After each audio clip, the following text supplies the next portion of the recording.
Who do we truly love? What shapes our loyalty? Who do we take as role models in our lives? Love is powerful. It influences our choices, our priorities, and ultimately our destiny.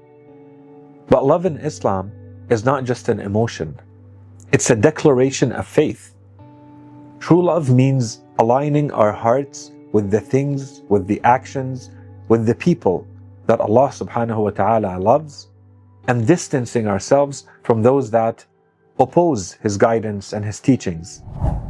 Do we truly love those closest to Allah subhanahu wa ta'ala? Or are we drawn toward the wrong influences?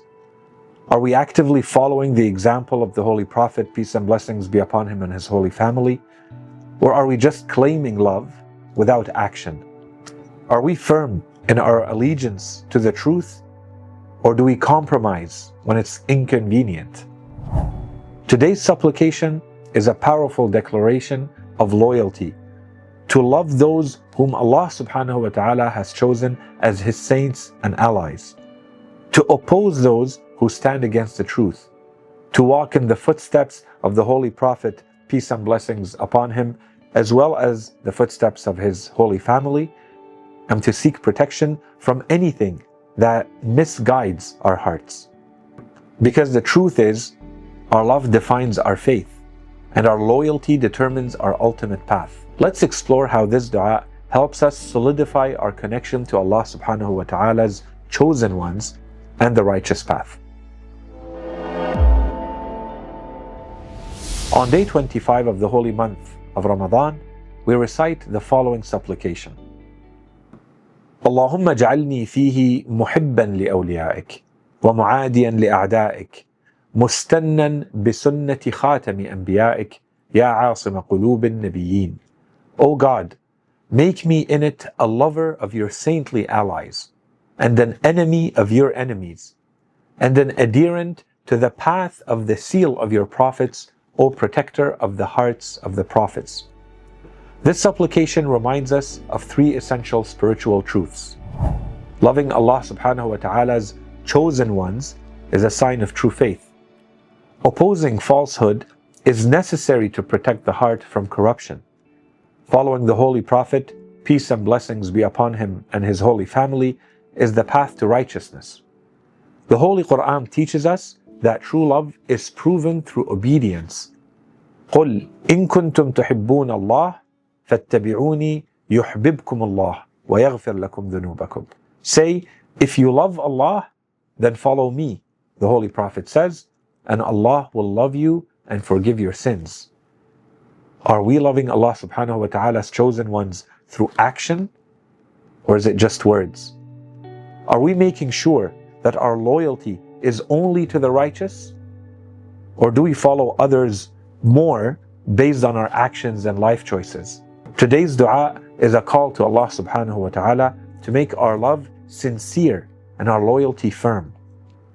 We begin this supplication by asking, Allahumma ij'alni fihi muhibban li'awliya'ik. O Allah, make me a lover of your saintly allies. Who are Allah subhanahu wa ta'ala's saints, His awliya? How do we know if we truly love them? Prophet Muhammad, peace and blessings be upon him and his holy family, clearly instructs that if we want to find happiness in this life as well as the next, then our true allegiance must lie with the Prophet himself as well as the purified members of his family. In a famous narration he said, whoever wishes to board the ship of salvation, let them hold fast to the firm handle, cling tightly to the rope of God, and let their full allegiance be to Ali after me. This allegiance is an essential part of our belief and our spiritual practice. The allies of Allah subhanahu wa ta'ala are those who lead people toward Him. They are the prophets, the righteous ones, and the purified ones who guide with truth. Imam Ali, peace and blessings upon him, teaches us that the one who seeks the pleasure of Allah subhanahu wa ta'ala must love those whom Allah subhanahu wa ta'ala loves, and must hate those whom Allah subhanahu wa ta'ala hates. Are we surrounding ourselves with the right role models? Are we aligning our lives with those who truly represent Allah subhanahu wa ta'ala's guidance? This dua reminds us that the true faith requires true love. Love that is reflected in our life choices. This supplication continues, وَمُعَادِيًا لِأَعْدَائِكَ, and an enemy of your enemies. Does Islam promote hatred? What does it mean to be an enemy of Allah subhanahu wa ta'ala's enemies? The Holy Quran tells us that if we fail towards our responsibilities and duties in this life, then Allah subhanahu wa ta'ala will replace us with those who are much better than us, and their relationship with God will be one based on love. فَسَوْفَ يَأْتِ اللَّهُ بِقَوْمٍ يُحِبُّهُمْ وَيُحِبُّونَهُ أَذِلَّةٍ عَلَى الْمُؤْمِنِينَ أَعِزَّةٍ عَلَى الْكَافِرِينَ. Allah subhanahu wa ta'ala will bring forth a people whom He loves and who love Him, humble toward the believers. Loving the truth means standing against falsehood. If we truly love Allah subhanahu wa ta'ala's allies, we cannot be neutral towards those who oppose them.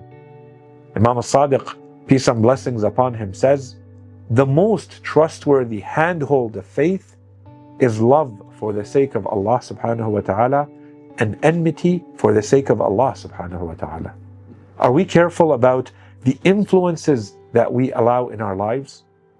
Are we rejecting the ideas, the actions, and the people that pull us away from Allah subhanahu wa ta'ala's path? This dua is a reminder that faith is not just about what we support, but also what we reject. This supplication then asks, مُسْتَنًّا بِسُنَّةِ خَاتَمِ أَنْبِيَائِكَ, and an adherent to the path of the seal of your prophets. How closely do we follow the teachings of the Holy Prophet, peace and blessings be upon him and his family? Are we truly walking in his footsteps? Or are we selectively choosing what is convenient? The Holy Quran commands us, لَقَدْ كَانَ لَكُمْ فِي رَسُولِ اللَّهِ أُسْوَةٌ حَسَنَةٌ. Indeed, in the Messenger of Allah, you have the best of examples, the most excellent of examples. Following the Holy Prophet means living by his character, his morals, his teachings. His love is proven by emulating his actions and avoiding what he warned against. This dua is a plea to remain steadfast in following the example of the Holy Prophet, peace and blessings be upon him and his holy family. The supplication then ends with the statement, Ya عاصم قلوب النبيين, O protector of the hearts of the prophets. The greatest hearts, those of the prophets, were guided and protected by Allah subhanahu wa ta'ala. Here, we are recognizing the special protection that Allah subhanahu wa ta'ala granted to the hearts of the prophets, and therefore we're seeking the same type of protection ourselves, a protection from corruption, from distractions, from weaknesses. The Holy Quran reassures us by saying, وَمَن يُؤْمِن بِاللَّهِ يَهْدِ قَلْبَهِ, and whoever believes in Allah, Allah will guide his heart. May Allah subhanahu wa ta'ala fill our hearts with love for his chosen ones. Keep us away from those who oppose the truth, and strengthen our commitment to following the path of the Holy Prophet, peace and blessings be upon him and his holy family. Because in the end, our love, our loyalty is what will determine our final destination.